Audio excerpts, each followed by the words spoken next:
அன்பான நேயர்களே, ஆலமரத்தினுடைய இலைகளை நமக்கு வரக்கூடிய கட்டிகள் தொடைப்பகுதியிலோ அல்லது மற்ற இடங்களில் வந்தால் அந்த கட்டிகள் பழுத்து உடையாமல் இருந்தால் மிகுந்த வேதனையாக இருக்கும். இரத்தமும் சீரும் சேர்ந்து நமக்கு வலி அதிகரிக்க செய்யும். அந்த நேரத்தில் ஆலமரத்தினுடைய இலைகளை நாம் வதக்கி அந்த கட்டிகள் மீது நாம் போட்டு வந்தால் படிப்படியாக அதில் இருக்கக்கூடிய துர்நீர்கள் வெளியேறி நமக்கு துன்பம் தரக்கூடிய கட்டிகள் உடைந்து மிகுந்த ஆரோக்கியம் தரும் என்பதால் நாம் ஆலமரத்தினுடைய இலைகளையும் எடுத்து வைத்துள்ளோம். அன்பான நேயர்களே, ஆலமரத்தினுடைய பால் நமக்கு ஆலமரத்தினுடைய கொம்பில் இருந்து சிறு சிறு காய்கள் தோன்றும். பார்த்தால் ஒரு எண்ணிக்கையில் 1, 2 என்று தெரியும். இதனுடைய பட்டையினுடைய பாகத்தை நாம் உடைத்து பார்த்தால் ஆலமரத்தினுடைய பட்டையிலிருந்து பால் சிறிது சிறிதாக வெளியே வந்து கொண்டே இருக்கும்.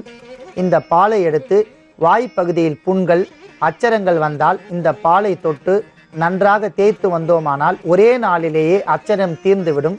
மேலும் வாய்ப்புண்கள் ஆறிவிடும். அளவிற்கு அதிகமாக பொருட்செலவு செய்யாமல் அருகாமையில் இருக்கக்கூடிய மரத்திலிருந்து மிக எளிமையான முறையில் நாம் வைத்தியத்தை செய்து கொள்ளலாம். அந்த அளவிற்கு ஆலம் பாலிற்கு ஒரு மருத்துவ குணம் உள்ளது. எல்லா வகையான தோற்றங்களில் காணக்கூடிய மரத்திலிருந்து படிப்படியாக மருத்துவ குணங்களை தெரிந்து கொண்டால் நாமே நமக்கு சிகிச்சை செய்து கொள்ளலாம். பக்க விளைவுகள் இல்லாத சிகிச்சை முறை. இதனால் நமக்கு பக்க விளைவுகள் ஏதும் இருக்காது. அந்த வகையில் நாம் எடுத்துக்கொள்ளப்பட்டதுதான் ஆலமரத்தினுடைய மூலிகை. இப்பொழுது இதன் மூலிகையை கொண்டும் பல்வேறு வகையான நோய்களை தணிப்பதற்காக ஆலமரத்தினுடைய இலைகளை கொண்டும் நாம் மருத்துவத்தை பார்க்கலாம். முதலில் ஆண்களுக்கு வரக்கூடிய அந்த இன்சோமினியா என்று சொல்லக்கூடிய விந்தணுக்களின் குறைபாடு நோயை எவ்வாறு தீர்த்து கொள்ளலாம் என்கிற செய்முறையை பார்க்கலாம். முதலில் அதற்கு 100 மில்லி அளவிற்கு தண்ணீரை காய்ச்ச வேண்டும்.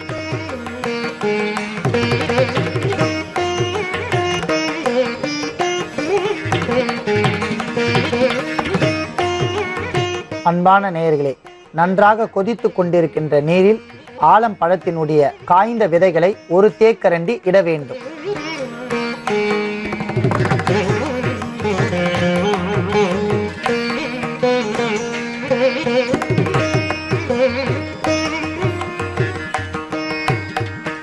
அடுத்ததாக நாம் விந்தணுக்களை மிகவும் அதிகமாக உற்பத்தி செய்யக்கூடிய ஆங்கூர் திராட்சை, உலர்ந்த திராட்சை, விதையுள்ள திராட்சை, இரண்டாக அந்த திராட்சையை பிளந்தால் 2 விதைகள் இருக்கும்.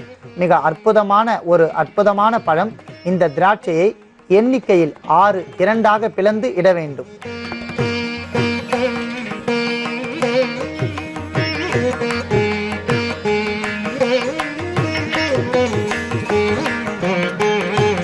நன்றாக கொதித்துவிட்ட மூலிகை தீநீரை நாம் வடிகட்டி எடுத்துக்கொள்ளலாம்.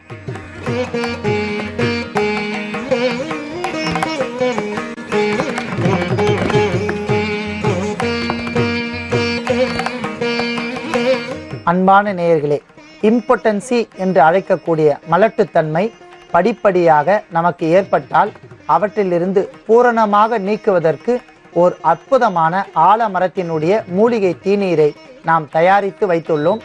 கவுண்டிங் என்பார்கள், செமன் கவுண்டிங். விந்தணுக்களினுடைய எண்ணிக்கை ஒரு மனிதனுக்கு குறைந்து கொண்டே வந்தால் அவர்களுக்கு குழந்தை பாக்கியம் ஏற்படுவதற்கு தடையாக இருக்கும். அந்த குழந்தை பாக்கியத்தை ஏற்படுத்துவதற்கான அற்புதமான ஒரு மூலிகை தீநீர். இந்த தீநீரை அந்த செமன் கவுண்டிங் என்று சொல்லக்கூடிய விந்தணுக்கள் குறைபாடு நோய் உடையவர்கள் மாதந்தோறும் 6 முறை, மாதத்திற்கு 6 முறை மட்டுமே இந்த தீநீரை எடுத்து வந்தால் படிப்படியாக அவர்களுக்கு உடலில் விந்தணுக்களினுடைய எண்ணிக்கை உயர்ந்து கொண்டே வரும். பிறகு நாம் அதை சிகிச்சை செய்து அந்த எண்ணிக்கையை நாம் ஆராய்ச்சி மூலம், டெஸ்ட் மூலம் தெரிந்து கொண்டால் அவற்றிலிருந்து படிப்படியாக நாம் குறைத்து கொள்ளலாம். இந்த தீநீர் சாப்பிடுவதை குறைத்து கொள்ளலாம். விந்தணுக்களினுடைய எண்ணிக்கை உயர்ந்து விட்டால் இந்த தீநீரை சாப்பிட வேண்டாம். இந்த தீநீரை சாப்பிட்டு வரும் வேளையில் கண்டிப்பாக மது மற்றும் போதை வஸ்துக்களை பயன்படுத்தக்கூடாது. ஏனென்றால் போதை வஸ்துக்கள் பாக்கு மற்றும் சுவிங்கம் போன்ற பொருட்களை மெல்லுவதாலும் மதுவை குடிப்பதனாலும் நமக்கு விந்தணுக்களினுடைய எண்ணிக்கை மீண்டும் குறைந்துவிடும். பத்தியமாக இருந்து மாதத்திற்கு 6 முறை இந்த தீநீரை குடித்து வந்தால் மிகுந்த ஆரோக்கியம் ஏற்படும். உடலுக்கும் ஒரு பலம் ஏற்படும். விந்தணுக்களினுடைய எண்ணிக்கை கூடிக்கொண்டே வரும். பிறகு அவர்களுக்கு குழந்தை பாக்கியம் கிடைப்பதற்கு எந்த ஒரு தடையும் இருக்காது. மிக அற்புதமான இந்த தீநீரை இந்த குறைபாடு உடையவர்கள் சாப்பிட்டு வந்தால் அவர்களுக்கு மிகுந்த நன்மை ஏற்படும்.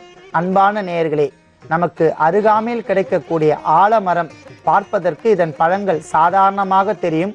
ஆனால் இதன் உள்ளே இருக்கக்கூடிய விதைகளுக்கு மிக அற்புதமான ஆற்றல் இருக்கின்றது. இந்த பழத்தினுடைய விதைகளை நீங்கள் சேகரித்து வேண்டுபவர்களுக்கும் தரலாம். வைத்துக்கொண்டு நீங்களும் தீநீர் தயாரித்து சாப்பிடலாம். நீங்கள் சாப்பிட்டு வரும் வேளையில் கண்டிப்பாக எல்லா வகையான நன்மைகளும் நடக்கும் இந்த தீநீரினால். அன்பான நேயர்களுக்கு ஒரு வேண்டுகோள், இந்த தீநீரை கண்டிப்பாக ஆண்கள் மட்டுமே அருந்த வேண்டும். பெண்களுக்கு இந்த தீநீர் பயன்படாது.